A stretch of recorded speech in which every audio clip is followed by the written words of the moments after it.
Welcome back, everybody, to another Just Talking Ball podcast. Today, it's the bye week for the Broncos, so we're gonna be going over some kind of mid-season player grades, and it's not just gonna be me; it's gonna be Joel and Ben. We did kind of the original first podcast in general, kind of talking about the Broncos, and we did stat predictions at the beginning of the year. So we're back again, and we're gonna be doing these mid-season predictions. So yeah, before we get started, like, subscribe, share. All support is much appreciated. And I'll have Ben and Joel's Twitters linked in the description. Great follows, go check them out. So yeah, without further ado, let's just kind of get into it. So I said we're gonna be doing mid-season kind of like player grades, and then I got Sean Payton and Vance Joseph in here as well. So uh, yeah, without further ado, Joel, you got Sean Payton first up. Alrighty, Coach Peyton. Hello, everybody. It is our bye week. Very excited about the latter half of the season here. Hopefully, we can make a good playoff push and do everything we talked about in that first episode. Coach Peyton, for me to kick things off, I'm going to give him a B plus. I think the play calling and a lot of things that we have talked about in length on this podcast kind of hindered me from giving him an A. But he's got his team and our team and the best record that we've seen in a really long time. You can't knock him for that. Just 2 years ago, I'd say a lot of Bronco fans can coincide with me and say we never thought we were going to be this good ever again. And the way he's really turned this team around in 2 full seasons have been really something great to watch. So I give Coach Payton a B plus, but some of his decision making and play calling at some points of the season won't get him an A from me. Yeah, I'm right there with you. I gave him a B minus here, and I think like we're still 9-2, and a game behind. Well, we had our bye week from the one seed, but there's these minuscule things such as like the penalties and the frustration with like the first 2-3 quarters of play calling. But like we also can't deny the fact that we're still winning these games, and I mean our offense hasn't looked as bad as it has in recent years. So yeah, I think a B to B minus and plus would be like a good range for him. I don't want to put him into A yet, like Joel said. So yeah, I got him at B minus. Yeah, I mean, you all both nailed it on the head, really. Like Joel said, he's done a great job just building up this team. He's a great he's a great coach. Obviously, in the past, he's been one of the best play callers in the league. That's kind of waning a little bit in my opinion, but he's still really good. And again, like Joel and Ben said, at times there has been um, bad play calling. But and then also, like Ben said, at times it's been really good, especially kind of clutch time. Been great with the 2 point conversions. I mean, yeah, it's been a it's there's definitely been some low moments this year. Some really questionable plays, but I think you guys nailed it on the head. I'm gonna go a B plus for him too. And I mean, yeah, there's really nothing much to say. He's been amazing for this team. The only thing you can kind of knock him on is the play calling, but I think that's something he'll kind of get turned around here. So I think I'll start with Bo, and we'll kind of go in reverse order here. For Bo, I got the same exact grade as what I had for Sean. It's kind of been a similar year for the two of them. They've each struggled to find their rhythm, kind of. But when it comes to the fourth quarter, Bo Nix is just different this year. Not eight, 5 game winning drives this year, and I mean that's just sensational. The clutch gene is not something you can train really, so to see it in a young quarterback, for him to put the team on his back and make some crazy comebacks as we've seen this year, it's really something you can't hate on it whatsoever. He's been like I said, it's been inconsistent from him and Sean in the beginning quarters, but he's been he's been really clutch when we needed him, and I think in my opinion he has taken a little bit of a leap from last year. Yeah, we've got the same grade for this one.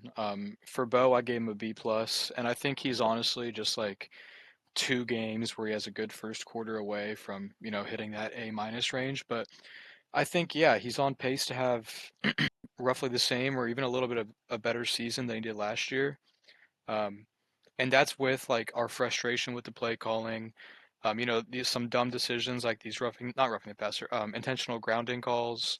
So yeah, there's still like room to improve, obviously, but I'm very pleased with how he's playing so far this year, and I think the things that he needs to fix, such as footwork and some decision making, is very fixable actually. So I'm comfortable with this B plus for Bo. Yeah, I love it. Everything you guys just said. I'm on the exact same boat of B plus. I really wanted to say A minus here, just because of what JTB was alluding to there with the fourth quarter. Man, this guy is incredible. And it's not fluky. You know, he's continued to see like real what elite quarterbacks in this league can do. Give me the ball, 5 minutes to go, and I'm gonna go get this done. What we saw last week against Kansas City. So that's something to really marvel at. It's been a while since somebody's really stuck it to the Chiefs, the Eagles, a lot of these teams that he's done it to, and he continues to do it. I mean, that Houston defense made Josh Allen look like he was a rookie again, and Bo Nix walked them down in the fourth quarter. So, as much as I want to give him the A minus, I'm with Ben on that respect. Of he needs about 1 or 2 more weeks of just the consistency throughout the whole 4 quarters, and I think he can be by the end of the season probably A minus. Yeah, so if Joel, you want to jump right into J.K. Dobbins here. Yeah, man, I love me some J.K. Dobbins. This is the most devastating news. Fell down to my knees in a Wendy's type of thing with his injury. Um, I love J.K. Dobbins so much. I'm giving him an A. Despite him not being here anymore for the rest of the season, he is everything that we were looking for in a running back as far as getting us that 100-yard rushing streak broken, that bad 100-yard rushing streak broken. Um, just a baller, man, and he really loves the Broncos. I couldn't have been happier. I hope he comes back, but this injury bug, he's just so unlucky. But I'll give JK an A. I'm also giving him an A. Um, we all thought that there was that injury risk when we signed him this offseason. And unfortunately he did get hurt, but like he still played for what was it, 10 games. He had more yards in those 10 games than we had from Javante last year. Um, I mean, he just looked really well in the backfield. And like Joel said, we got that, 100-yard rusher in a game, and he did that twice. Bengals and Cowboys, I believe. But it was fun watching this offense with like a competent running game, along with like a solid Bo Nix. That Cowboys game was just amazing to watch. Um, yeah, it sucks that he got hurt, and yeah, I think he earned this A real well. Yeah, I fully agree with both you guys. Obviously, the injuries were a big issue coming into this year, and obviously they continue to be an issue. But like Ben said, he still played um, a good amount of games, and like he also said, he outplayed Javante from what we had last year. And I mean, we drafted R.J. Harvey for the purpose of needing a back who we can rely on to be the solo back if something happened to J.K. and uh, that's what ended up happening. So I think J.K. played his role perfectly, even if this is it for him. I really liked what I saw from him. I'm going with an A, just like you guys. I mean, you just he was an amazing running back. Obviously the best we've had in a long time. And like Joel said, I really hope we can bring him back. It'd be really huge to bring him back even just for the locker room purposes. He seems like a great glue guy and somebody to really just be a leader in the locker room. And I don't know. I don't see any reason why we don't bring him back. But if we don't, he still had an amazing season for us. So for the next guy, we got somebody I alluded to, R.J. Harvey. Drafted him in the second round, obviously, and I think the game plan was kind of always for him to. I thought it'd be a little bit more split carries between him and J.K. even when J.K. was healthy, but obviously that kind of didn't happen. J.K. was the primary guy, and that was perfectly fine because he was balling out. But RJ, he's had a limited role so far this year, but I think he's taken full advantage. I think he had a better game than what the stats said against the Chiefs. So I mean, for a rookie, I think I'm probably gonna go like I don't know. I hate to be going with like the same grades kind of here, but I think I gotta go with a B for RJ Harvey because he's kind of just been exactly what we thought he would be. I think he's gotten better all year, so I hope he can continue that and keep building.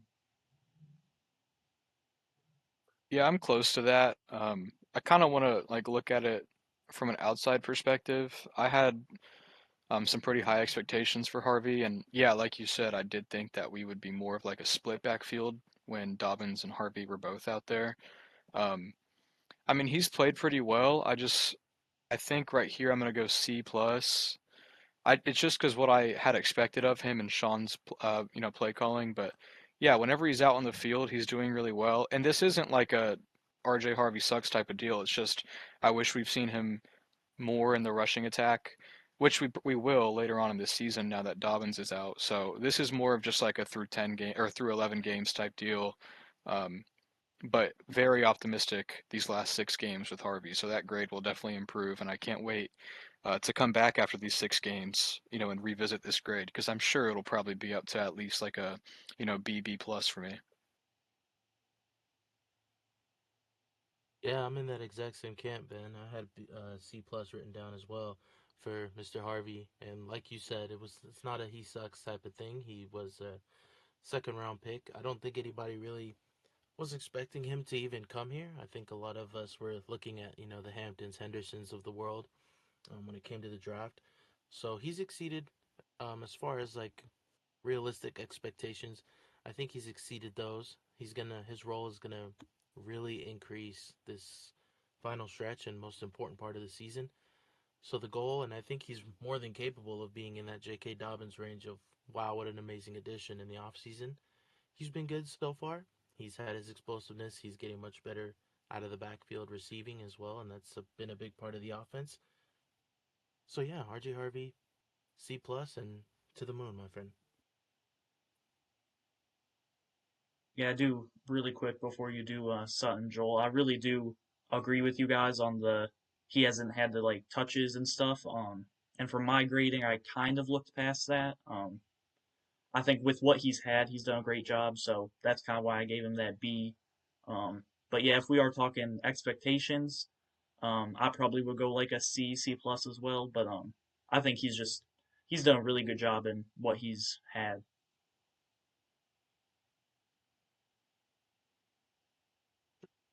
Both of his own. So um, what he's done, what we can look at the body of work. I think we're all pretty good grade. I don't mind a B either. I just like you said, I don't want to give everybody that title of same grade there.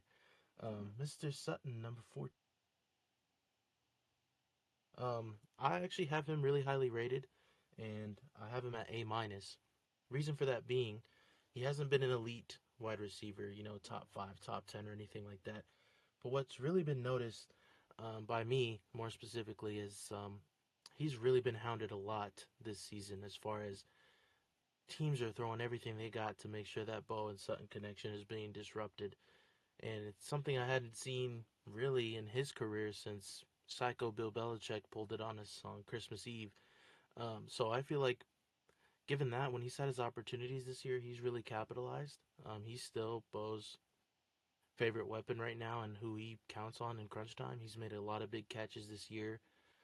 Not a lot of the flashy ones that he was the past 2 years, but I think that's a testament to his growth as a player. And I think he's still an integral part of this team. He's really played into his contract very well. Yeah, I'm right there as well. Not exactly an A minus. I have him at B plus. Um, and I do think that like he's been, like you said, like Bo's safety blanket, and in that fourth quarter when things get going, need a game-winning drive. Like he's been reliable for Bo. Um, I just think that I thought preseason that like with Bo coming into his second year and with what we thought would be like a more expanded Sean Payton playbook, that we would have seen, more red zone targets or like those 50-50 balls for Sutton. And I thought maybe like, yeah, we bring in Evan Ingram, that like some of those will be diminished, but we're not seeing much of that either. But yeah, I mean, Sutton's playing well. He's been consistent, every single year that he's been healthy for at least 10 plus games. And he's still on path to have another, around 1,000 yard season, 1,100 yard season. So I think B plus, A minus around there is probably perfect for Sutton this year. So yeah. Uh, yeah, I mean, I think the A minus to B plus range is kind of the only spot to really put Sutton. Like Joel said, he's been getting a lot more attention from the defense this year, and rightfully so, because he's a really good player if you just leave him one on one. And also like what Ben touched on there, the jump balls, just kind of realizing it now, have definitely been diminished this year, just overall.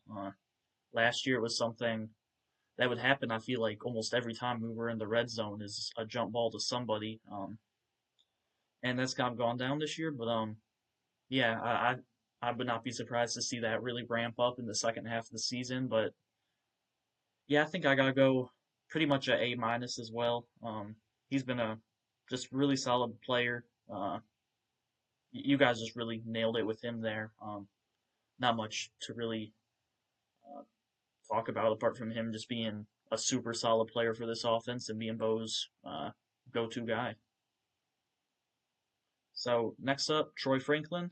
Um, this one's kind of an interesting one to grade because he's still had the troubles he's had his rookie year. Although they're not quite as bad.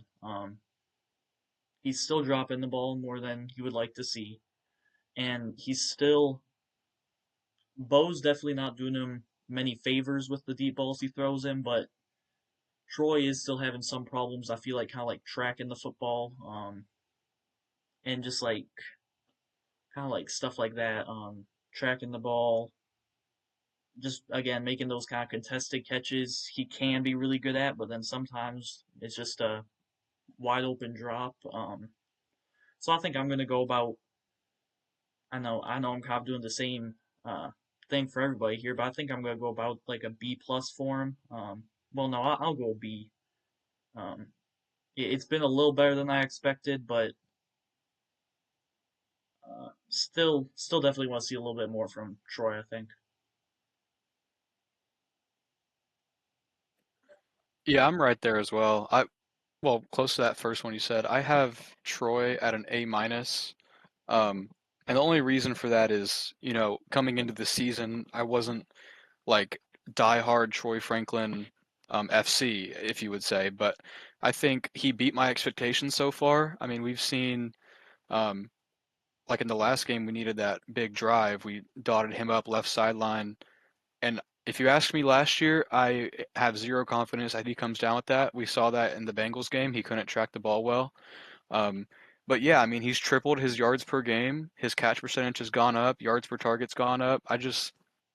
He's shown me more than I thought he would. And him in open space is something that I think we've been missing. So yeah, I think A minus is right where I'm thinking for Troy.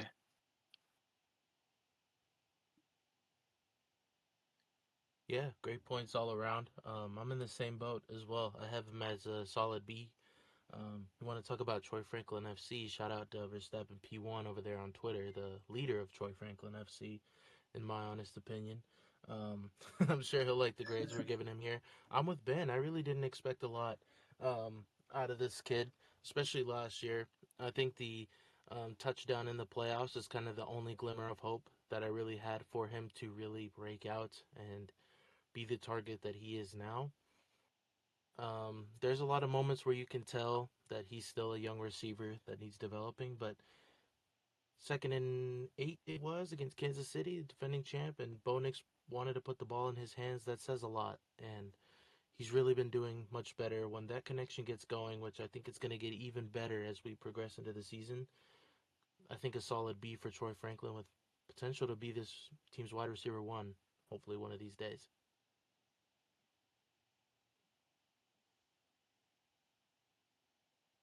Yeah, so Joel, if you want to hop right into Pat Bryant now. Sure. Yeah, Pat Bryant. Also, I love this guy out of college. Um, I really wish he had a bigger role. He did the dirty work by, going out and run blocking, and he's done a phenomenal job at that, and it paid off last week against KC. So I'm gonna give him same as RJ Harvey, C plus. Not because of any fault of his own, but he hasn't got many of the opportunities that some of these other receivers have gotten. But he's made the most out of any opportunity that he has gotten. No drops. He's made a couple big plays, especially in that game against the Raiders where he had like that. I think it was 42-yard reception, which can't go unnoticed because that really was a big play. We only won 10-7, so I love this guy. I hope he continues to excel, kind of like Troy, and be a bigger part of the offense. Yeah, this is where I think our first bigger disagreement is not disagreement, but like different rankings. So I have Pat Bryant as an A minus, and the only reason I say that, well, one of the reasons I say that is because just this his skill set of blocking, um, it opens up so much in our run game. Even dating back to the preseason when we saw him blocking for Ingram's down the sideline long reception, I just feel like it's such an underrated aspect, of his game. um, and the big talking point preseason was when we traded Devon Vele, and we thought Bryant would step into that role. And yeah, we've all sat here and in front of our TVs watching the games, like we were missing the Devon Vele across the middle, um, and I think Pat Bryant's kind of fit into that role. He's really well in the soft spots of zone defense, and I mean, he's got nearly triple the yards Vele had through week 12 last year. So I'm a little higher on Pat Bryant just because I love a blocking wide receiver, and he's exactly that. So Yeah, like Ben said, this kind of gonna be the first one where we have a whole bunch of different stuff. But I've been extremely impressed with Pat. Wow, extremely impressed with Pat Bryant. Coming into the year, my expectations weren't like crazy high on him. Obviously, he was a third round pick, uh, but he's become one of my favorite Broncos. And like Ben said, just doing the dirty work, the blocking, and I mean, his receiving has been amazing when he's given the opportunities. I can't remember him having any drops. I looked it up and it said he has one drop. I don't know what game that was, but somehow apparently he has one drop. I don't know if I agree with that. I would have to watch all of his targets again, but I'm gonna go with an A plus. He's just been amazing. Um, Stats won't show it because he hasn't gotten the reps I think he should. Um, but I think with the time he's been given, he's been a amazing player on this team, and I think he deserves all the recognition in the world right now because he's been a huge part of this team, and it's kind of going unnoticed. I feel like a little bit. And again, the numbers are kind of lower just due to not getting the ball as much, but I didn't really let that affect RJ all that much in my rating of him, so I'm not doing it for Pat either. So yeah, I'm going with an A plus for Pat Bryant. He's been absolutely amazing.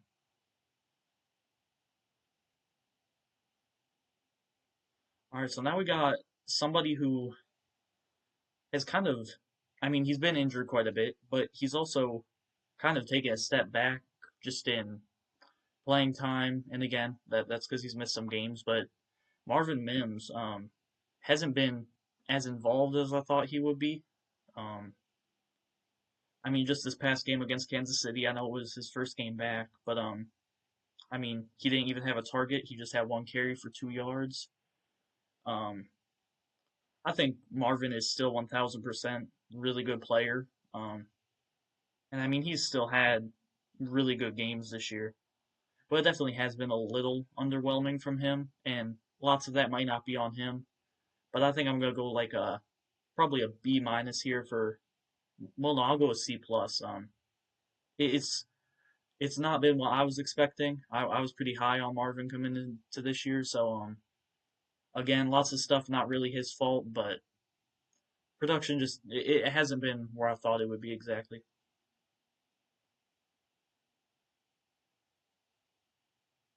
Yeah, pre-podcast recording, I had listed as a B minus, but I think honestly for Marvin Mims, I'm gonna bump that up to a B plus. And I thought about it, and we saw in games where um, we had that muffed punt when he was out. We've had some pretty poor decisions in the kick return game when he was out, or when they just targeted Harvey or Bidet, whoever it is. And the concussion, it sucked. It was also a big controversy between like why or with Darren Rizzi's special teams. Um, but yeah, I just took for granted the role he fills in the kick return punt return game, and I think yeah, the production on offense is kind of like stalled out a little bit.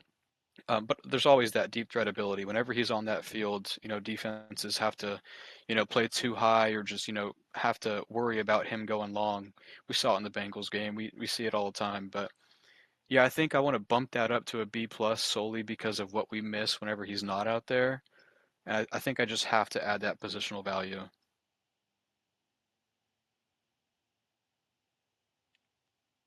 Interesting. Yeah, I'll agree with you, Ben.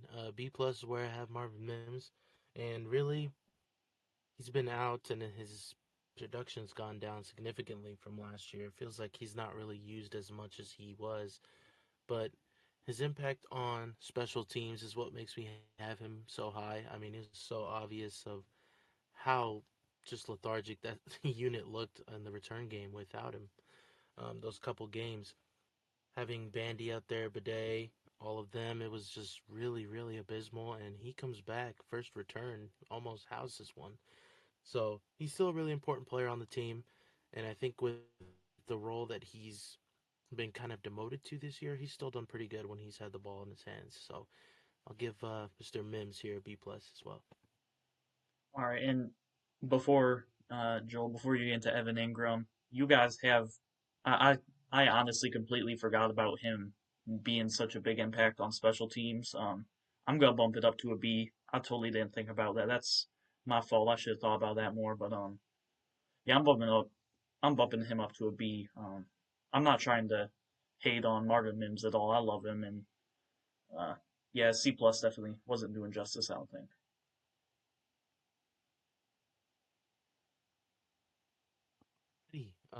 Not even gonna say what term's been used to describe him in the preseason, Mr. Evan Ingram, but he's been just very underwhelming as far as what we were looking at. I think Ben and I both had him as the touchdown leader in our prediction episode, and well, he's certainly not that. He hasn't been horrible. I mean, he is another one of those guys whose role has just not been pretty big as far as what we expected in this offense. And there's been a couple where that him and Bo haven't been on the same page. But I will give Mr. Evan Ingram just a he'll pass a class. He'll be a C.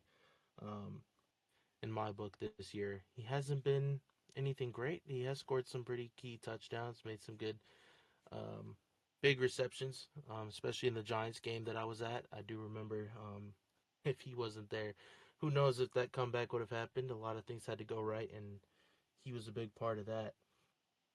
But again, I think all of us can say that he's been a little underwhelming from what we expected. Yeah, I'm gonna sound like such an Evan Ingram hater after this grade, but I promise this is all just on expectations coming into the season and just how everything's folded or resulted in. But I'm gonna give Evan Ingram a D minus, and I'd like to start by saying I know Joel won't say it, but I will. All off season, we talked about a Joker, and we were like, okay, it's gonna be R.J. Harvey. That got shut down because Dobbins took over, not like a 1A 1B. It kind of looked like a 1-2. So I was excited about Evan Ingram, especially after that preseason game where it was kind of like a showcase. He had that long play, and it just got me so amped. And yeah, he's had some pretty nice plays. I believe it was a 3rd and 11 or something on that game-winning drive against the Giants. But I don't know. I just expected so much more than him being 31st of all tight ends in yards 11 games into the season. I don't know.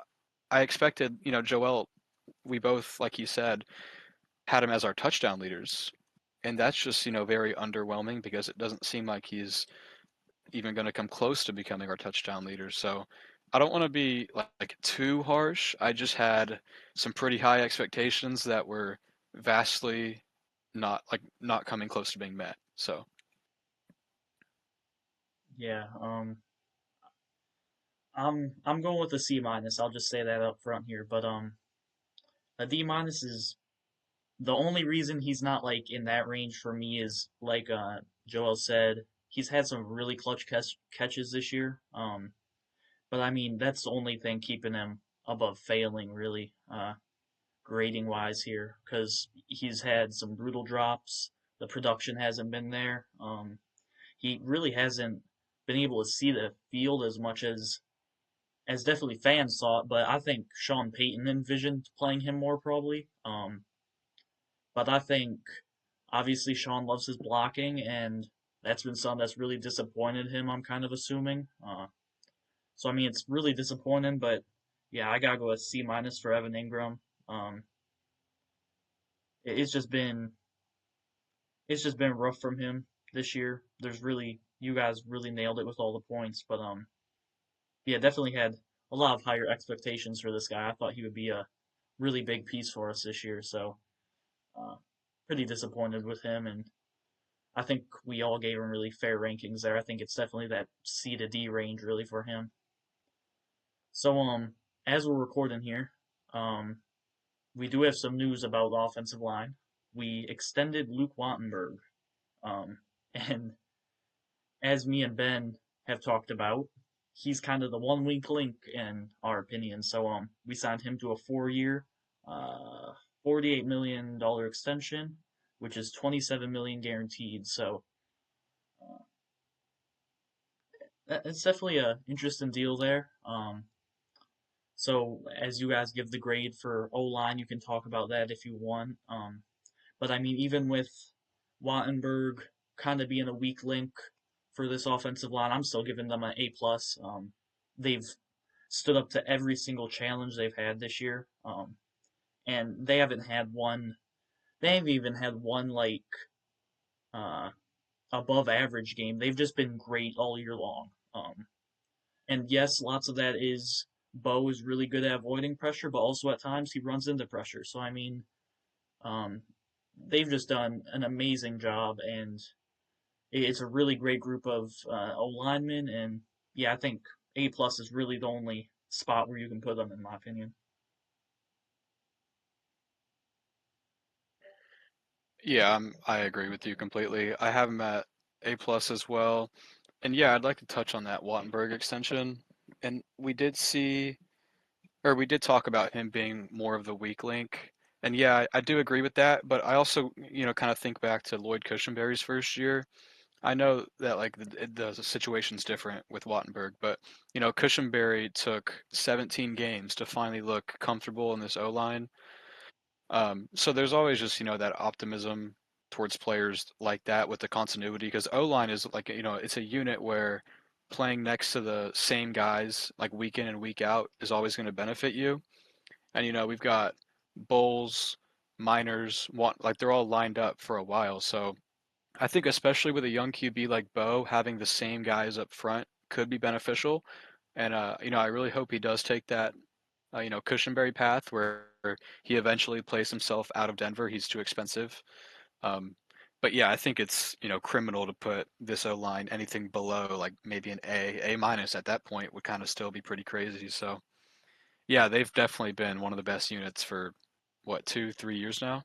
So I Yeah, think for A sure. plus is perfect. Yeah, this is a big strength of this team for sure. O line. I'm going A plus as well, all across the board. Because I mean, we continuously just continue to win the line of scrimmage battle on both sides of the ball, and that's really been the reason why we're able to hang in a lot of these games, and why we've been able to play up to any opponent that steps in front of us this year because they've just been so dominant. Sixth highest paid center in the NFL, Luke Wattenberg. Congrats to him. Obviously, Sean Payton and George Payton see something that we're not.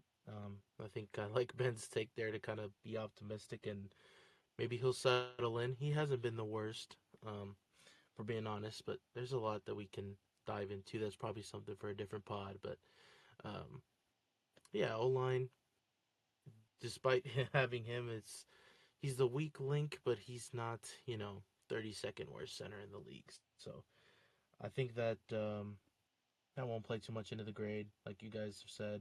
Um, Anything under an A plus, in my opinion, even under A plus, is criminal for this line. Yeah, And that'll just bring us into Vance Joseph. Yeah. uh, really quick, Joel. Sorry to cut you off, but just kind of what Ben said about this O line, having that continuity together. I'm pretty sure, I could be wrong on this, but I'm like 90% positive that going into the Jets game in London, we were the only O line to have all five guys take every snap uh, during the year. So, I mean, yeah, having the continuity with the O line is huge. And yeah, I don't. Wattenberg isn't like a liability or anything like that. I'm not saying that, but I do think we can upgrade from him. But um, yeah, he's definitely no. He's not a crazy big issue or anything like that. So yeah, go ahead, Joel. Jump right into Vance Joseph. Alrighty, Vince Joseph here. For me, it's just a straight A. Um, I wanted to go A plus here because the defense has just been incredible, but we all talked about that going into the season. Regardless, there's just so much talent on this side of the ball. It's hard for me to imagine a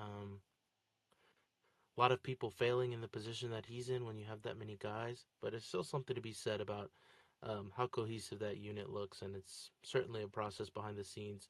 Vance, the more I see him talk and do interviews and go out there, dial up crazy blitzes, I'm kind of feel bad for treating him so harshly when he was our head coach. But yeah, Vance Joseph's done a hell of a job. There's nothing I can complain about there. Yeah, I'm also going to give him just a flat out A.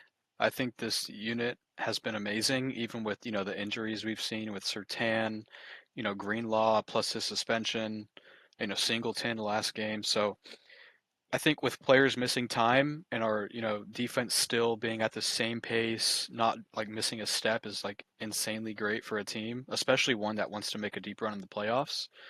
Um, third in rush yards per game allowed, sixth in pass, third in points per game. I think he's outstanding. But the only knock I have on this defense is the turnovers. I think that's what's kind of holding me back from giving Vance Joseph an A plus. And I know it's not like 100% his fault. We've seen a bunch of like drop picks from Hufanga, whatever it may be.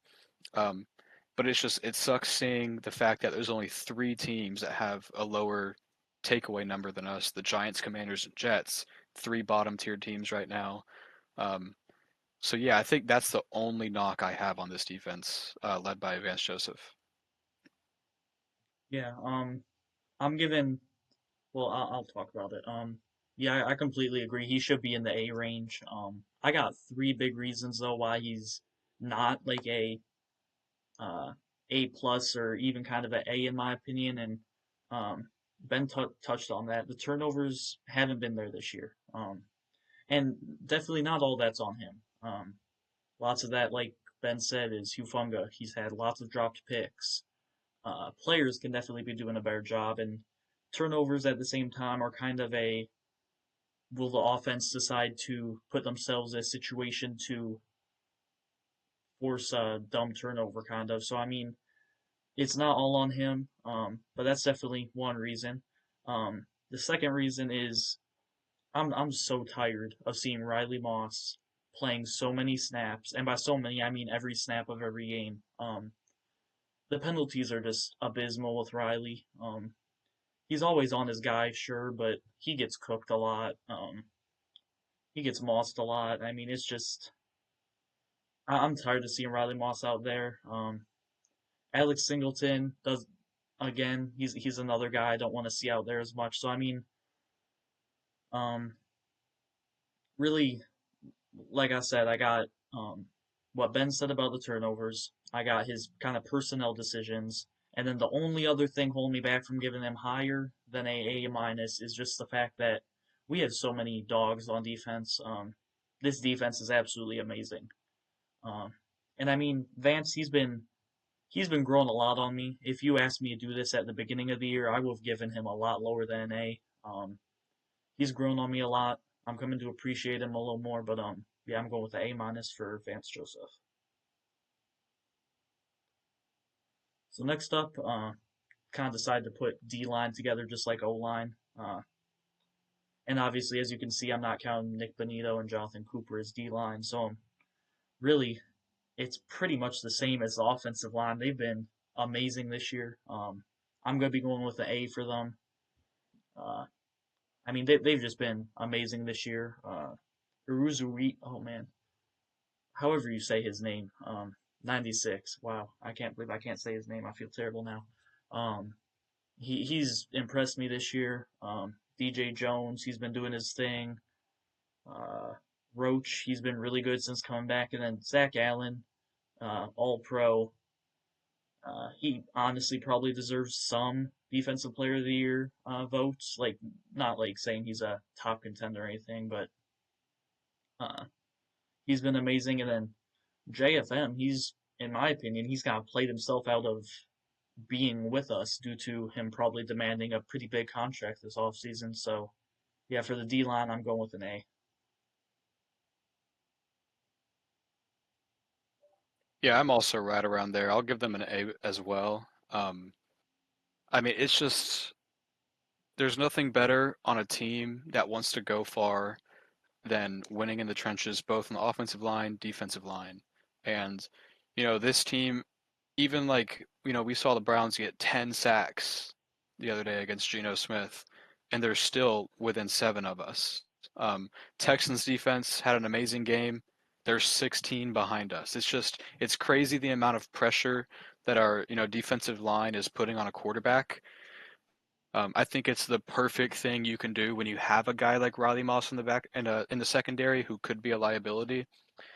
So yeah, they've impressed me all year. Even stopping the run, it's a big improvement from last year. And I know you excluded Benito from this, but I think them as a whole, including the outside linebackers, like every single one of those guys just looks so much better in the run defense.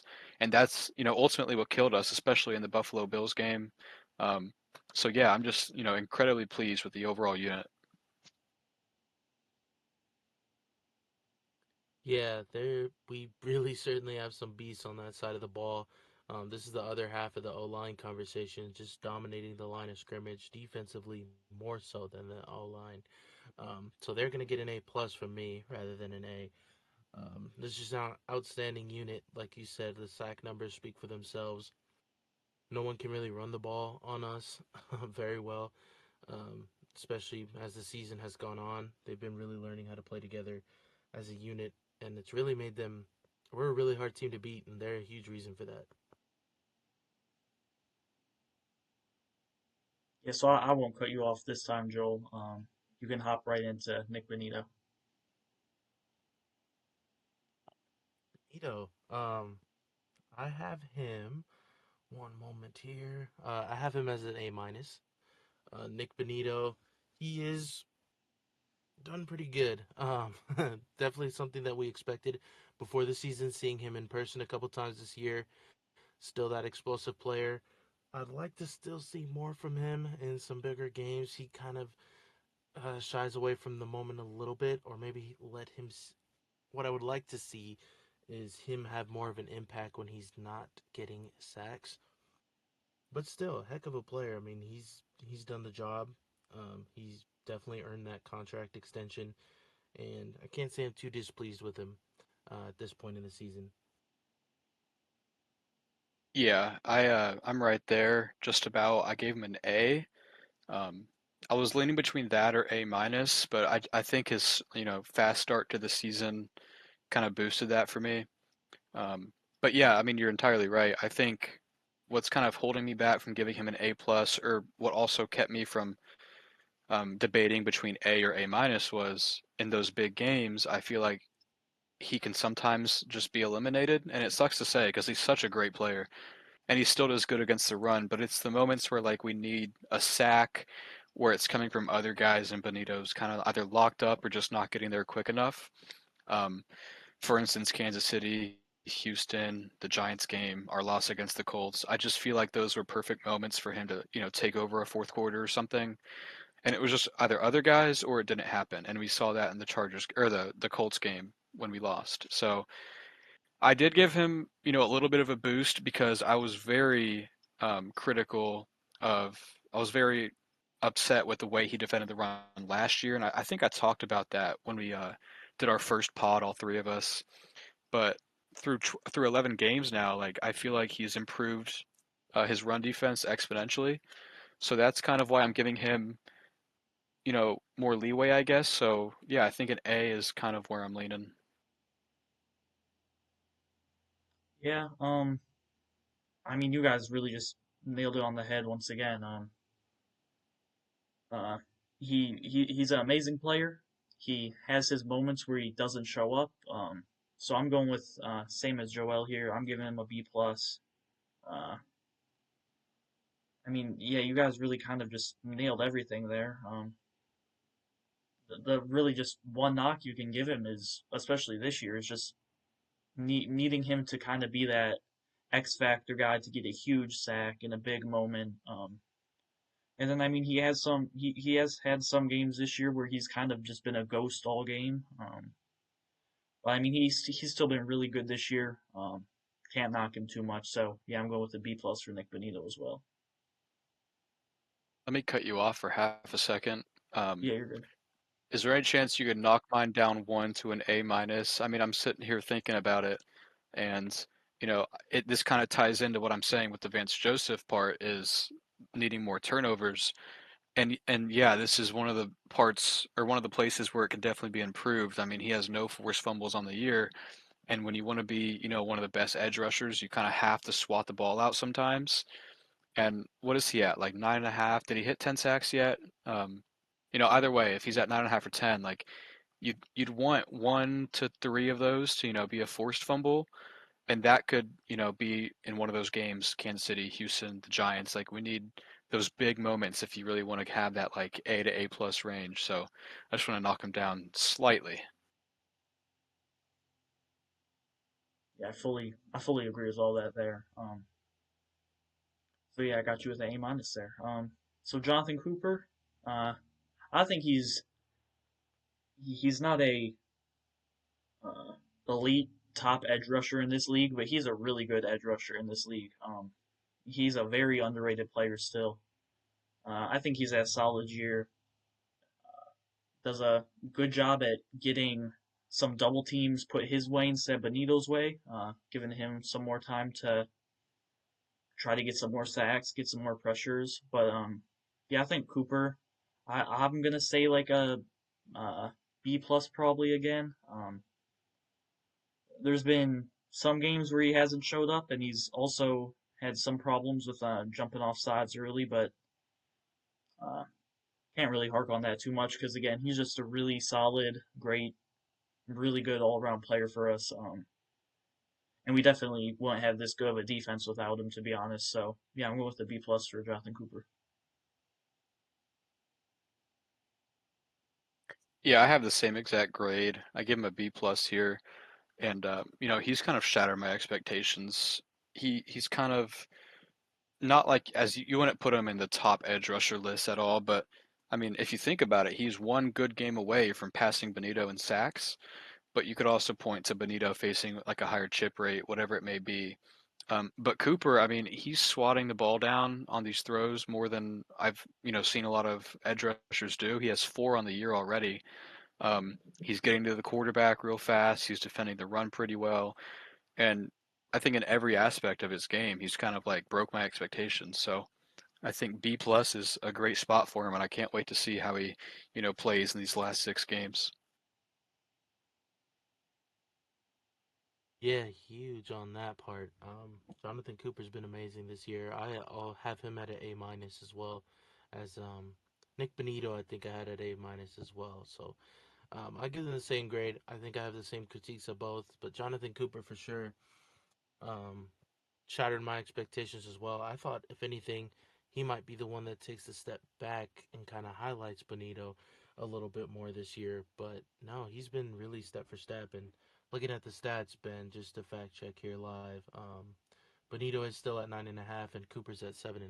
So he's right there with him if we really look at it that way. And him and Benito just two sides of the same coin, really integral parts of this defense. Wouldn't be here without him. Yeah, so really quick, Joel, before I let you get into Alex Singleton, you want Nick Benito at A minus? You said I messed that up. A minus, yeah. Okay, okay. All right, yeah. So you can hop right into Singleton then, if you want to. Alex Singleton. All right, so shout out to him for being able to recover from what he recovered from, and he's already going to be back this week. That's mind blowing to me. That's a real warrior, if anything else, from Alex Singleton. Um, so let's go into his strengths first to piggyback off of that. He's been really good this year, surprisingly, just blitzing. Um, it kind of seems silly, but I feel like when he's out there, that's really what he should be doing is trying to stop the run and just creating chaos at the line of scrimmage because he's been really good in that department. And to his weakness now, which we'll go through with our next two guys who kind of are going to be able to cover for him now at the last part of the season. But in pass coverage, man, he's just been poor, to put it nicely. He's really been exposed a lot there, and that's happened last year as well. So I'm gonna give Alex Singleton a C plus. I'm gonna be nice to him for what he's overcome and what he's done, and he's still been a great player for us in other ways. But one of the key things on being an elite linebacker in this league is being able to cover backs, tight ends, whatever the case might be, and he just always is late in that department, but he has been useful in many other ways that have kept the defense afloat. We haven't had Drake Greenlaw all year, and it still looks like we're that much better with Greenlaw, but we're still an elite defense without him. So, shouts to Alex, but C plus is going to be my final grade there. Yeah, I'm also in that C range. And I'm glad you talked about, him getting after the quarterback and what he should be doing more, because that was kind of what gave or put me at a C minus for him instead of like that D plus range. I think that's where he's kind of, been better at throughout his career. And yeah, you talked about him trying to guard like tight ends or running backs. And I felt like whenever he's been on the field, obviously he plays nearly 100% of snaps a game, but we see it like weekly, I feel like, where, for instance, that Saquon Barkley route where he was trying to cover him and he just easily was able to get around Singleton. I feel like there's always a play a game where we're, frustrated with how he's playing. But he is that like team guy. Obviously, he's a captain, played on a torn ACL last year, um, somehow came back from, the testicular cancer they found earlier. Um, yeah, definitely, a team guy, boost confidence in players. But as far as how he is on the field, I am not particularly enthused. I know we just got Greenlaw back, but I feel like when Singleton was down last week, we didn't miss a single step in the linebacking unit. Um, so yeah, I think I'm more critical on him than most people, but I'm gonna give him a C minus. Yeah, you guys both really, again, just nailed it on the head there. Completely agree with everything.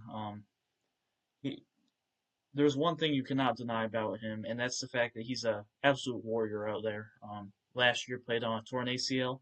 Now he played with testicular cancer. So I mean, yeah, you cannot knock him. He is a absolute warrior out there. But like you guys said, his play is definitely lackluster. I think to say the least. He gets his tackles, sure, but uh, like you said, Ben, we didn't really miss much of a step. So yeah, I think I'm gonna go.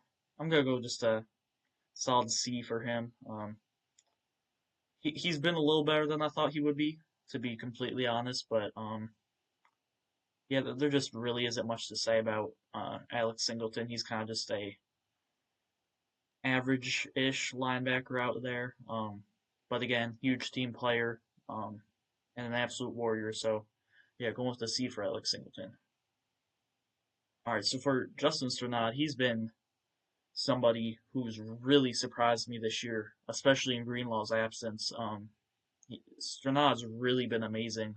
He had some really good games last year, uh, but kind of fell off around the second half of the season, so kind of negated what he did in the first half last year. So yeah, but I mean, he's been amazing this year. I've said it multiple times on this podcast, but he led he almost led this team in sacks from the middle linebacker position, which is insane. His coverage has been a lot better. His run defense has been really good. He's just been a really underrated part of this team. So for Justin Sternad, I'm going to be going with a B plus. I think he's been really good this year. Um, so I mean, yeah, I really want to see him get some more playing time out there, and yeah, I think he's just been a really good player for us this year. Yeah, jot me down for a B plus as well. Um, I like all the points you said, especially about the playing time. I was really excited when Greenlaw was coming back to see if, like Vance Joseph would put Cernat in there with Greenlaw for, I guess, majority of the reps, but we didn't really see that for that one game. Um, but yeah, I think you pointed to it, but there was that stat out there where from the middle linebacker position, inside linebacker, he led the entire league in sacks before he kind of took that like backdoor roll to Singleton and Greenlaw. And I mean, he's averaging a 63 passer rating allowed. He had the huge interception against the Giants in that fourth quarter, which, kind of sparked the comeback. That's when, I mean, honestly, that play I think is when I personally was like, holy shit, there's a chance. Um, and yeah, I mean, he's around the ball every play, it feels like. He's defending the run really well. I think a B plus is good for him, especially given that he kind of is into that second string role nowadays. But I'm really interested to see how Vance uses him now that we have Singleton back, Greenlaw fully back, and Sternad playing pretty well. So yeah, I think B plus is good. Yep, I 100% agree with everything there. Put me down for a B plus as well. I really can't get over when I think of Justin Cernat. I just think of him picking off Jackson Dart in that game that really fueled and allowed us to come back in a defense that isn't very, like we've talked about, doesn't force a lot of turnovers. That one was a huge one. That just goes to really summarize his whole season. He's had limited opportunity, like you both said, but he's done really good in stepping up and really filling in where he needs to in every game. And he's not a huge liability in any way, shape, or form. I think they played a really good unit where he could have been easily exposed by Andy Reid last week, and I think we hardly even heard his name called or anything like that because he was just on point last week, and he's a really good player. I'll put him at B plus as well.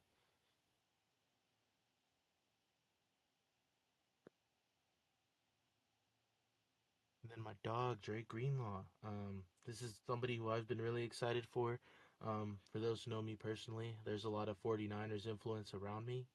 Obviously, we'll never fall into that trap, but he was the player that I saw a lot to play for them the past couple years, and he was somebody who I was really, really vouching for in free agency. And he's been everything and more from what I was expecting. He's a dog. Put me down for A already for Drake Greenlaw. I mean, the defense already looked impenetrable without him, and when he got into the fold, they look even better. Like it's just incredible how much ground that guy can eat up, and it was the same thing with J.K. Just stay healthy, and we'll get there. And there was a lot of setbacks early on in the year. We really didn't think he was even going to play. Um, it was worse than they were leading on, but he's come back, and it looks like he hasn't missed 2 seasons. He looks incredible, and I think he's going to be a big reason for our success this latter part of the year. Yeah, I agree entirely. And grading Greenlaw was pretty difficult because kind of like Dobbins. For Dobbins, we saw 10 straight games of him before he got hurt, but Greenlaw, like you pointed to, he got injured in the summer, and then we were supposed to see him in the preseason. It got dragged on, eventually got put on IR, then got suspended. So it was like do I grade him off the, two-ish games we've actually seen him or just the overall season? And I kind of want to just somehow meet in the middle, so I gave him a B plus here. When he's on the field, I mean, I feel like he's an A, like you said, Joel. I mean, it's just crazy how every single time he's, attacking the running back or whatever it may be, I feel like every single tackle is about to be a forced fumble. It's just, and like you pointed to, the fact that he can, his sideline to sideline mobility is just crazy. Plays where Singleton would let up 40 yards, I feel like Greenlaw would stop him right there. So, having him starting and being on the field, you can easily see why Sean Payton and Vance Joseph, George Payton, all them decided to bring him in. So, definitely this is probably the number one guy I'm looking forward to see the rest of the year. Um, had high hopes for him when we signed him, and I'm kind of glad he's finally past his injury, out of his suspension, and playing well. So I think B plus is good, but I definitely would be around Joel's ranking if it was just purely off the, two-ish games we saw. Yeah, I haven't been knocking players really for time missed, so I mean, yeah, I'm going with what Joel said, an A for Dre Greenlaw. He's been absolutely everything and more from what we expected from him. He's been a great piece, really what we were missing in that middle linebacker. He's up the run out a lot um, in the time that he's played. It's just been really good stuff from Dre Greenlaw. And you guys really just kind of covered it all. So, I mean, yeah, just to say it one more time, he's been amazing for this team. Um, and yeah, I'm giving him a easy A. So yeah, so another guy who's kind of been hurt some of this year here and might be out this next game against the Commanders even. Patrick Surtain, obviously Defensive Player of the Year last year. Uh, there really isn't too much to talk about except that when he's playing, the receiver that he's covering is never talked about, uh, especially last year, and that's carried into this year. You just don't notice him when he's out there, apart from the fact that he's absolutely taking away another team's best receiver for the whole game. So I'm going with I think an easy A for Pat Surtain. There's been some moments where it's been like that's that's not exactly something you see from Patrick Surtain, but I think he's been just an amazing player for us, and he just continues to be a great player. And yeah, there really isn't too much to talk about apart from the fact that he's just absolute shutdown corner, best in the league, and a defensive player of the year for a reason. Yeah, this is where I kind of get hypocritical because I know Sertan's missed time, but I wish I kind of like changed Greenlaw's ranking. But I mean, Sertan, like I will always give this man an A plus unless he's just, somehow turns into a Riley Moss, which we probably will never see in our lifetime. Um, but just the fact that he can shut down an entire side of the field. And I'll never knock him for not getting turnovers either because like he barely gets thrown to. So I think just having him on the fields is probably the best thing you could ever ask for from a cornerback or really for a defense entirely. I mean, there's the Miles Garrett's, T.J. Watts, but I think having a guy who can shut down the likes of Jamar Chase, Justin Jefferson, whoever it may be, is just unmatchable. It's crazy. So yeah, I think A plus for as long as he will play here. Yeah, I'm in the same camp there, Ben. A plus for PS2 for me as well. I mean, even in the game where he got hurt against Dallas, he was putting on a clinic with C.D. Lamb and George Pickens. I mean, he had them really struggling. They don't look like the same. They didn't look like the same receivers like as we saw, for example, against the Raiders last Monday night. Um, they looked pretty average, and that was all thanks to Mr. PS2. I'm glad that he had to get injured, I'm glad he's missing time right now rather than later on because we're really going to need him going into this playoff push, and also hunting for a Super Bowl here. Um, but again, nothing I can say that we don't know already. This is the best cornerback in the NFL, and that's that. And no worse back to back to put me on to have Riley Moss next up. Could it be a bigger contrast? Mr. Riley Moss for me is gonna get He's kind of what I expected Barron to be before the season, a guy who was kind of at the scene of the crime every time. Um, but yeah, Riley Moss is going to get the Evan Ingram treatment from me that Ben gave him. I'm going to have him at a D, just solid D. Um, he's done really well in some areas of coverage, and I think the best moment in a game when we are on defense is if the ball is not going his way. There's been times where he has played good and been the guy that we saw last year at some points in the beginning of the year. But I mean, the defense has no weakness except for Patrick Mahomes was able to just throw the ball 50 yards down the field and there was a flag coming out. That was just an easy, free 50 yards, 45, 50 yards. And when we're getting into this stretch where we're playing some elite quarterbacks, that's going to be a liability. I hope it's not. I hope that front seven gets home and does what they need to do so that's not too big of an issue. But Riley Moss has been really disappointing this year. And I'm not sure if that's coaching or scheme or what, but he's put in too many positions where he's just really grabby and not disciplined. Yeah, I'm right next to you here. I have him at a C minus at best. Um, and I only say C minus and not a D because there are like a few plays here and there where, he makes like good stops. Like we saw the play after Sertan go down.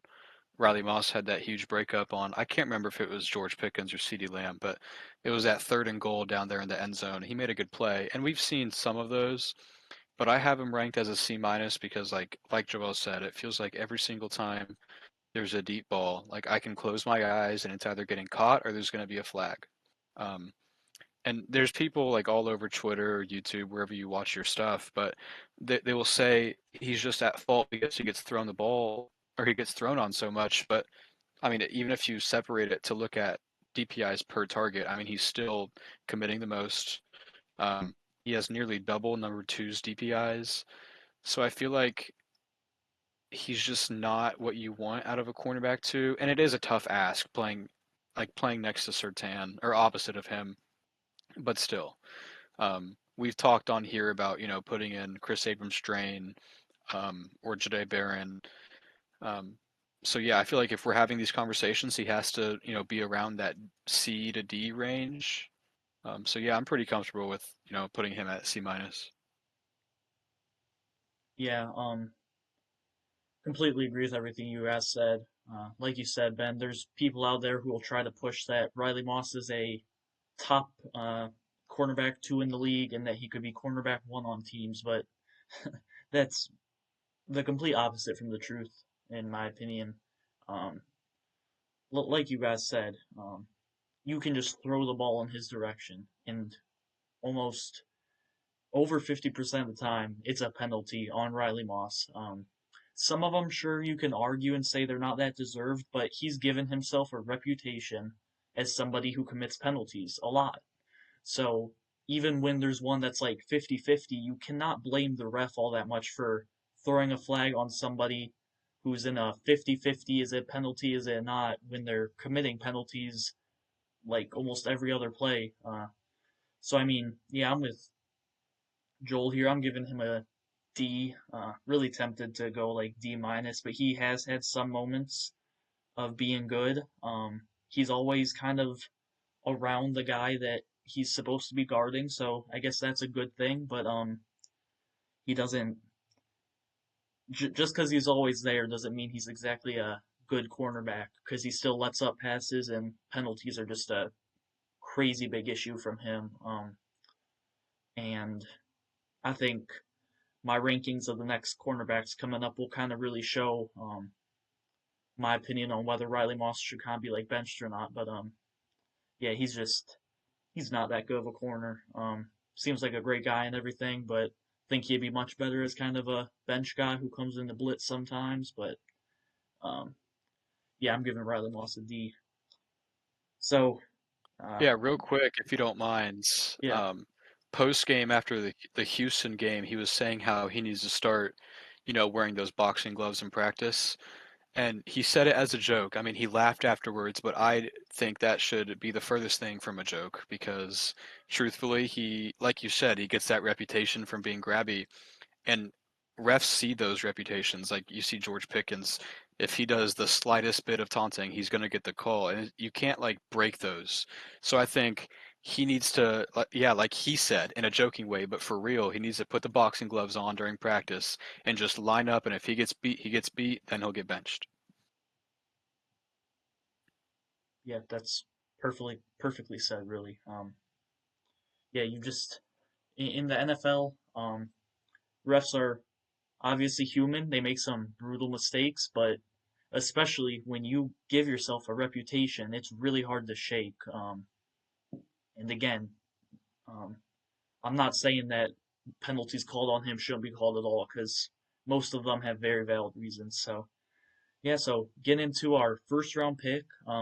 Definitely to uh, group chat I got on Twitter, a very surprising pick in the first round, Jade Barron. But he's been amazing in my opinion. I'm gonna be giving him a B plus, and really the only thing that's not giving me a A for him is there has been those moments of really just showing that he is a rookie.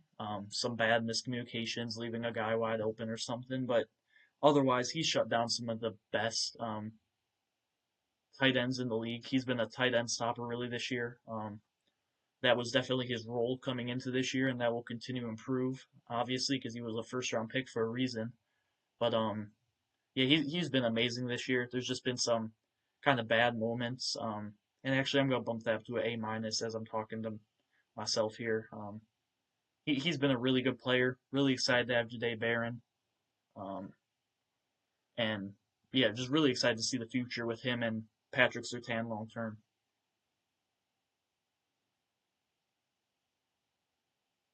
Yeah, I agree completely. Especially on the point where you talk about him shutting down tight ends. I give him a B here only due to like we haven't really seen him much. Actually, bumped that up to a B plus because when we have seen him, he's been playing pretty well off the blitz or just like you said in that nickel spot guarding whoever it may be. Um, and the last game against Kelsey, I mean, he matched up on him 6 times and he only produced 14 yards. So I think Barron, when he's given the opportunity, has kind of been who we thought he would be. Um, and it's he's in a weird spot because we'll talk about it more in our next grade, but he's behind a guy who's also been playing really well. But then again, do you flip him out to outside boundary um, over Riley Moss and kind of like throw off his development if we want to, long term see him inside? But yeah, like when we do see him on the field, he's making plays, he's limiting tight ends, running backs, coming off the edge real nice. So I'm pretty comfortable with a B plus here for Barron. Yeah, I'm gonna go same here for Baron as a B plus. Uh, Everything you guys just said, I think we really found something in him being on tight ends or just giving him a one-on-one matchup and telling him to go compete. And he's really been very good in those situations. I mean, we all know this is Taylor Swift's favorite show. Put that man on a song. Give him what he asked for. He is lights out last week, and can't ask for more from a rookie, especially. And then for Mr. Macmillan here, maybe it's recency bias since he just had the best performance of the season, maybe even his career. Um, right now, he's done everything that he's been asked to do. He finally got the turnovers that we've been accustomed to seeing. He's been good coming off the blitz in a lot of situations this year. I think he had that one pressure on Jalen Hurts late in the game that really helped us be able to win that game. And I mean, it's champagne problems. It's a good problem to have. We have a lot of good corners and secondary players, and he's one of them. He's right up there. I would give McMillan an A as well.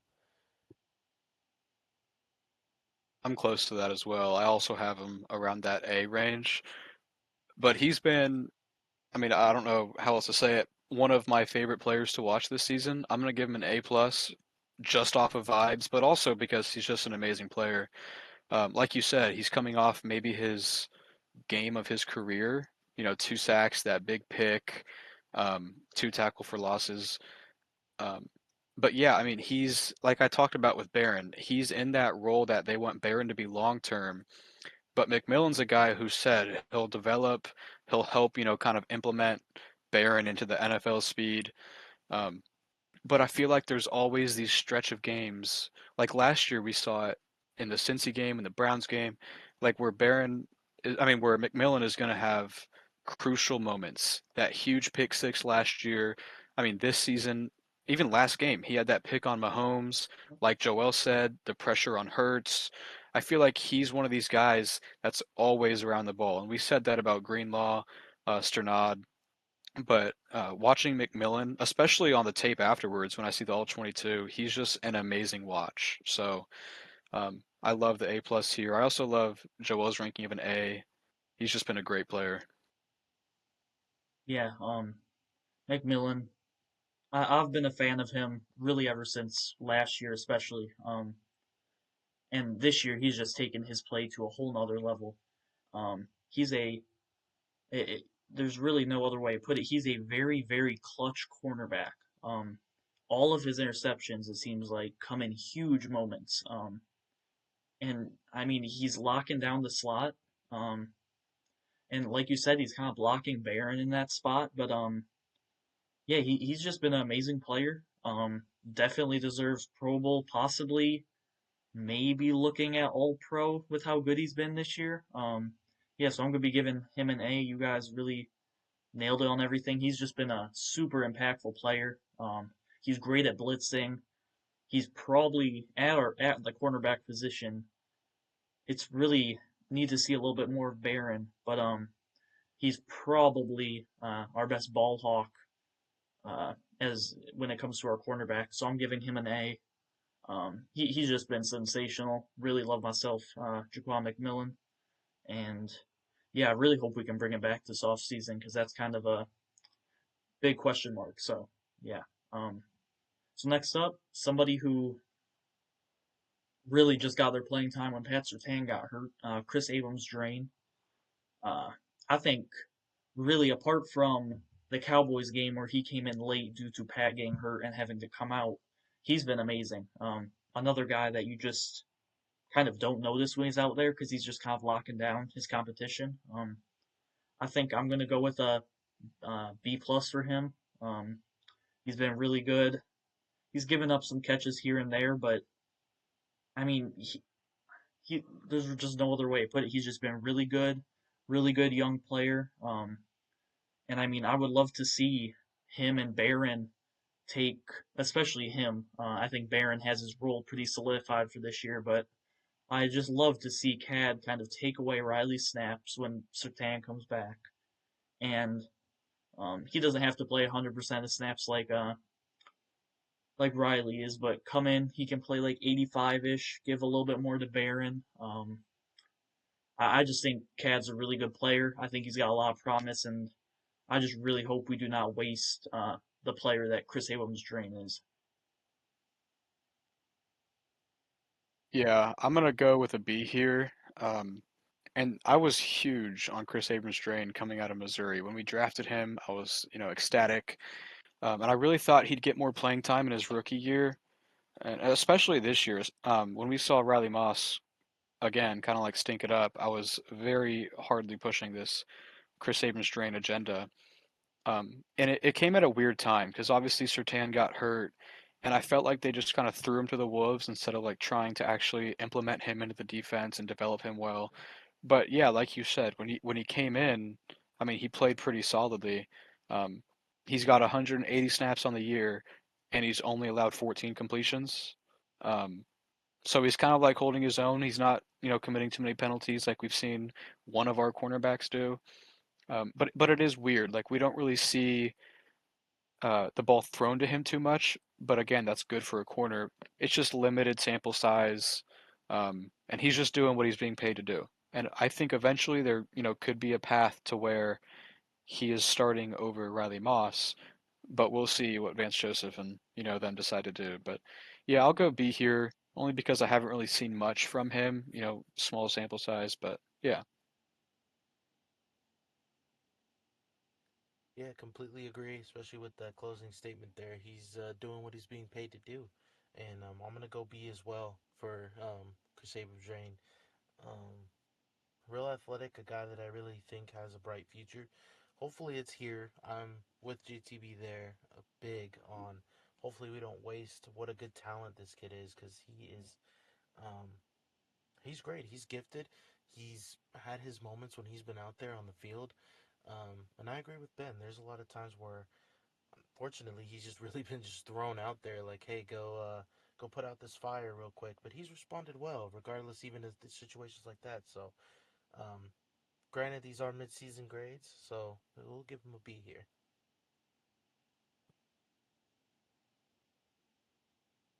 And now we got Mr. Brandon Jones segueing into him. Another, again, this secondary is just full of dogs. I mean, pretty much we can give everybody an A, except Bradley Moss, and call it a day.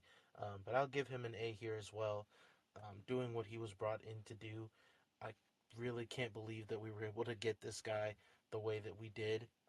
He's just been an incredible safety, and I think with Hufanga joining the team, he's kind of been overshadowed this year as far as like the attention that a lot of Bronco fans are putting on. But again, in the secondary, sometimes that's a good thing. If you're not really being mentioned too much, kind of means you're doing a good job back there, locking people down.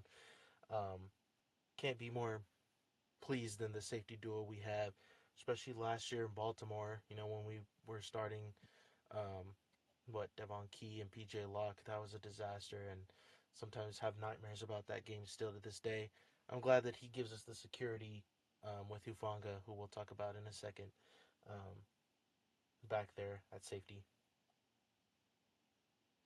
Yeah, JTB, if you want to jump me in this ranking, you can. I did something a little different. I kind of like ranked them together in a way. I'll kind of explain it in a bit, but you can go ahead and jump me. All right, I got you. Um, yeah, I perfectly agree with everything you said, Joel. Brandon Jones is a really good player. I think I picked him to lead us in interceptions this year. Um, and we have kind of struggled to turn it over this year. I'm pretty sure our leading INT leader is McMillan, but Brandon Jones has one. He had a pretty big one on Herbert. Offense couldn't capitalize, sadly, but yeah, he's just a really good safety, and just like JFM, like you said, Joel, we got him for a steal, really. Um, so yeah, really excited for him, and yeah, he's just a great player. And yeah, just there's nothing more to say apart from him just being a really good player. So to get into Hufunga now, I was extremely excited when we drafted when we signed Hufunga. He was a great player in San Francisco. Injuries were kind of an issue for him, just like Greenlaw. But this year he's been fully healthy and he's been a All Pro safety by a mile. Um, he's just been amazing. He's always around the ball. He's always knocking the ball out. The only knock you can give him is dropping some interceptions, which I think during the second half of the year he will be catching more of those. He delivers huge hits, knocks the ball out all the time. Had a big clutch breakup against Garrett Wilson. Not easy to do. He's just a really good player. Helps out this run defense a lot. Just helps out the defense so much. This is a easy A plus in my opinion this year. I would understand if you knock him below for the dropped interceptions, but I think that'll get turned around. He's a veteran player. He's just been absolutely amazing for us. Yeah, so I did something a little different. I kind of ranked them together only because I think what I'm knocking them for is the exact same as each other, and what I'm, boosting them for is the exact same as well. Um, Specifically Hufanga, I talked about it with the Greenlaw grade, but I think he's also one of those guys where whenever he's, full head of steam coming at a guy, I expect a fumble or just an absolute hit stick. And Brandon Jones, he's the type of guy that's not going to miss too many tackles. Um, pretty sure hands usually, but I have them both at an A here, and the only reason they're not an A plus, especially Hufanga, is if you asked me before the season if they would combined have more interceptions than Dondre Tillman, I would say yes 1,000 times. And that's the only thing. I mean, we've seen Hufanga drop, I don't know how many it is, maybe three or four. Pretty sure interceptions that probably would have changed outcomes of games. Um, but yeah, it's a little weird. They're both playing exceptionally well. I would not be surprised if one or I mean, shoot, maybe even both of them get a Pro Bowl nod or maybe even like first, second team All Pro. Um, but yeah, they're both playing extremely well. Sure tacklers. They really just need to work on like getting the chemistry down. And we saw in the Giants game, I know it was a little bit ago, but the play where we thought Brandon Jones may have, suffered a concussion where Jackson Dart threw that long heave, and I thought, oh my gosh, this is game over. They have a pick, easy pick. The defender was way behind them, and they both went up for the ball. Brandon Jones got hurt. So, yeah, that's the only thing I can knock him for is just not coming down with interceptions.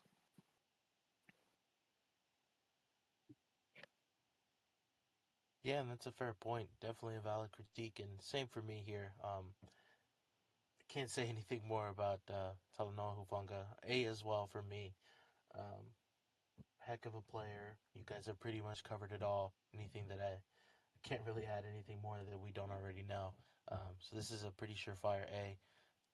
I agree. Hopefully later on in the season they can come down with more turnovers and more interceptions, especially when they have them in their hands like that. And we're gonna need them, Lord knows. So um, let's give him a A. And yeah, we have a really good secondary. In case you guys didn't know that yet. And here we go into another guy who got a big payday, Mr. Will Lutz, who I will admit, after the Colts game, I may have been a little harsh on, spur of the moment and everything like that. But this guy's clutch. I'm gotta say, especially after seeing Brandon McManus's game-winning attempt in Green Bay, I'm very happy that Sean Payton brought this guy from New Orleans. Will Lutz gonna get an A from me this year because I mean, they're pretty much gimmies, but nothing's a gimme in the NFL. But usually when he walks out there, game on the line, he's making them and he's sinking them, and that's why he got paid the big bucks that he got paid. And there's not much more to say than that. Thank you, Sean Payton, for bringing Will Lutz. 100%. I'm right there with you. Thank you, Sean Payton. And also, it kind of like went under the radar a little bit, but when he said that he was going to go sign with Jacksonville, I mean, I'm fully confident that Sean Payton is the one that changed his mind. Um, but yeah, it's just the value of having a good kicker in today's NFL is just insane, something that you can't really put in numbers because we see there's probably like what two or three teams right now that are on their third kicker of the year already.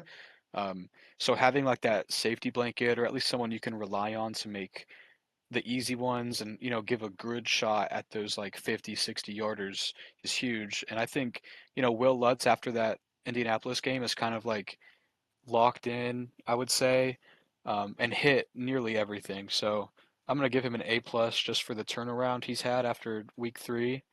Um, yeah, Yeah, I've definitely been critical of Lutz. He's really been, especially like Joel said after that Colts game, really critical of him. But he's definitely swayed my opinion a bunch. So I'm going with the A for Will Lutz as well. Yeah, he's just been a really reliable kicker, like you said, Ben. And in this day and age of the NFL, you can't ask for any more than that. So yeah, going with the A for him. Hopefully, just continues to be clutch and keeps knocking down these big field goals because right now we need it every game. So yeah, so going with his special team partner here, Jeremy Crawshaw, the rookie punter. Um, I think he's been really good all year. Really, the Raiders game was brutal. It was really bad, but I think for a punter, he's been really solid. He's had to punt a lot. This offense has been punting the football a lot, so um, I think he's done his job perfectly fine. That Raiders game was just really, really bad. So I think I'll give him like a. He's kind of a hard one to rank. But I think I'll go with an A minus for him. He's been really solid. Just that Raiders game was absolutely awful, but conditions that he's never played in before probably. So yeah, going with a A minus for Jeremy Crawshaw. Yeah, I'm kind of right around there. I have him at a B plus, and it's just rookie growing pains. I mean, you pointed to the Raiders game. It was kind of probably his worst game of the season. Especially the one where he hit it off of his shin. But it felt like every single punt that game was what 20, 30 yards. But besides that, I mean, he's had a solid season. There's a reason that I think he was the only punter selected in the draft. Um, and it's a big ask for a rookie to come in and, lead the league in punts. Um, but besides that Raiders game, he's flipped the fields. The only thing I'd like to see more out of him is kind of like not more so directional, but pinning, like putting that ball at like the 5, 10 yard line and letting our guys try to down it. I feel like he's got a little bit of, I don't want to say too big of a leg, um, but his leg is huge. I feel like he just needs to learn how to like pin it in certain areas. I feel like he's directionally pretty well. So yeah, I'll give him a B plus here, and I'm excited to see how he does.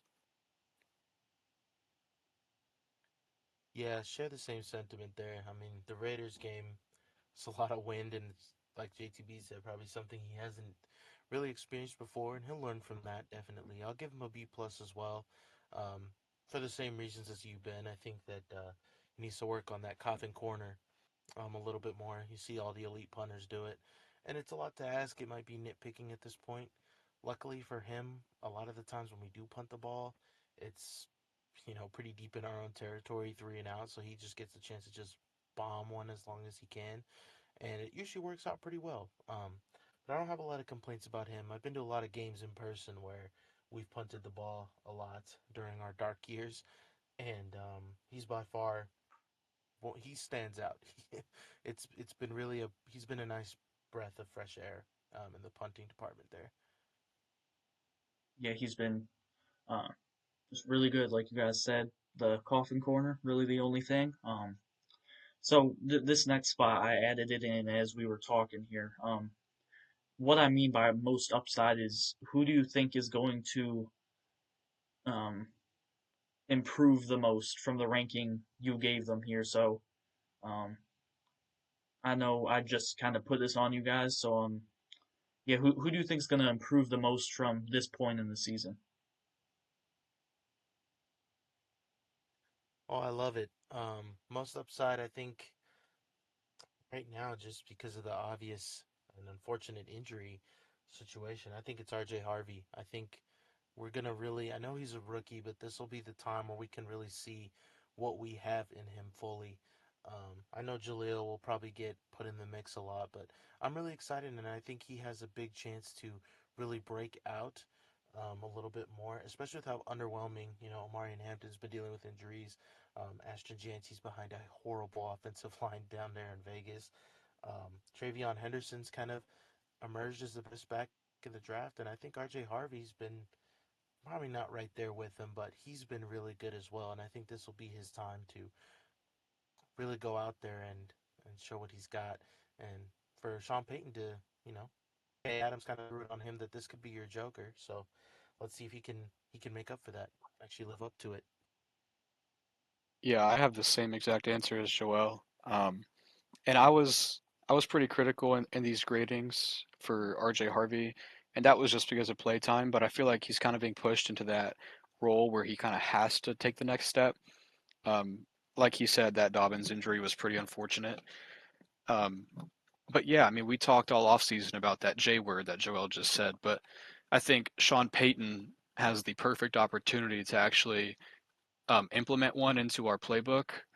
We've seen RJ Harvey already have games where he just excels out of the backfield, receiving wise. We saw that during against the Dallas game, and I think going forward, with him being on the field more and more, we'll kind of just only push that even further.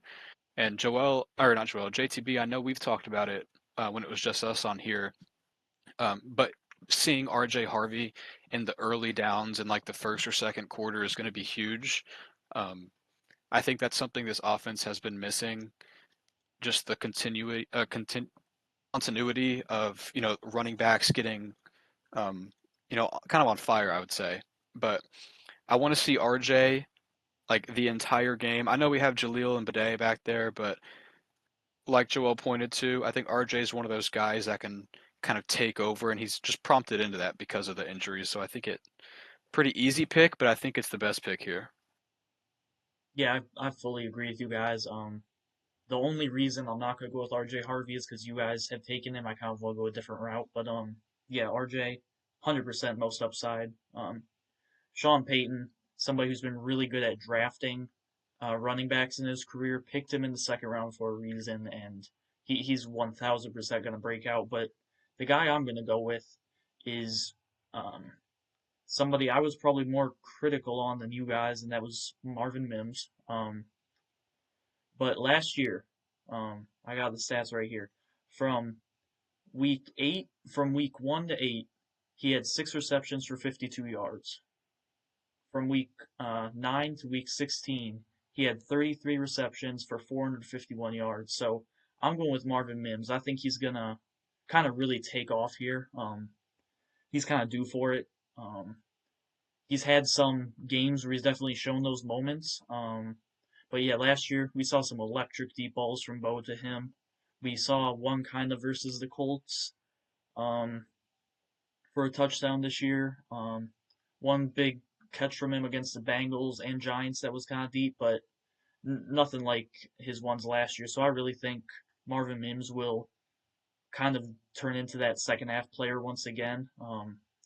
And coming back from the injury, teams might be game planning a little bit less for him since they've seen so much from other guys on offense. So yeah, I'm going to be going with Marvin Mims here. I think he breaks out really again. I think I had him as my receiving touchdown leader prediction. So staying strong with that, Marvin Mims.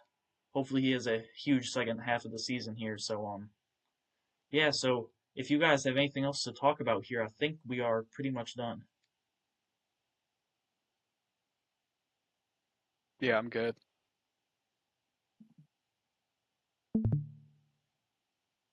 All right. Yeah. So thank you guys so much for joining once again. This was by far our longest podcast. So shout out to Joel and Ben because yeah, this is by far our longest podcast. So huge shout out to them. Twitters will be in the link down below. So thank you guys so much for watching. We can come back to these at the end of the season, maybe see how we did. So yeah, thank you guys so much for watching. Excited to see what the Broncos can do against the Commanders. So yeah, hope everyone has a great day and go Broncos.